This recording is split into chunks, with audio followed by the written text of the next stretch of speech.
যেসব বাচ্চারা ছোট মাছ খেতে একদমই পছন্দ করে না তাদেরকে খাওয়ার এই পদ্ধতিটা আজকে বের করেছি। এই ছোট মাছ দিয়ে কিন্তু এই মজার একটা কাবাব তৈরি করব, আর সেটা ছোট বড় সবাই অনেক বেশি তৃপ্তি করে খাবে। তো হ্যালো এভরিওয়ান, আসসালামু আলাইকুম। আমি আপনাদের জন্য আজকে ছোট মাছের কাবাব নিয়ে এসেছি। তো ছোট মাছের কাবাবগুলোর জন্য আমি ছোট মাছকে ধুয়ে পরিষ্কার করে তারপর ব্লান্ডার করে নিয়েছি এখানে।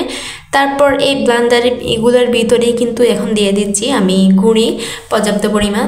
তারপর দিয়ে দিচ্ছি 2 চামচের মতোই কিন্তু আমি মরিচের গুঁড়ো দিয়েছি, 1 চামচের মতো কিন্তু হলুদের গুঁড়ো দিয়েছি। এবার স্বাদ মতো লবণ দিব।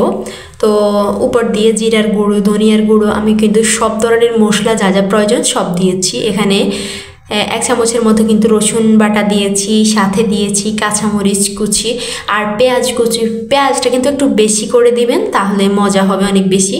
তো পেঁয়াজ প্রায় আমি 1 কাপের মতোই দিয়েছি কুচি করে। তো এবার একটু গরম মশলা দিয়ে দিব। সব কিছু দিয়ে কিন্তু এবার অ্যাডজাস্ট করে নিতে হবে। আর অবশ্যই একটু হালকা বিট লবণ দিলে আর একটু টেস্ট বেশি হয়।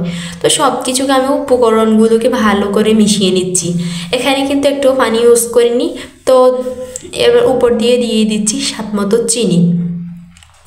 তো চিনিটাকে দিয়ে আমি এবার আবার বেশ কিছুক্ষণ পর্যন্ত একদম যতক্ষণ না উপকরণগুলো সব ভালোভাবে মিশছে ঠিক ততক্ষণ পর্যন্ত এভাবে নাড়তে থাকবো। দেখতে পাচ্ছেন এখনও কিন্তু একদম পাতলা পাতলা ব্যাটার হয়ে গিয়েছে। আমি একটু একটু করে গুঁড়ি দিয়ে অ্যাড করব। আর যতক্ষণ না একটু মিশ্রণটা একটু ঘন হয়ে আসবে ঠিক ততক্ষণ পর্যন্ত এভাবে নেড়ে ছেড়ে ব্যাটারটা একসাথ করব।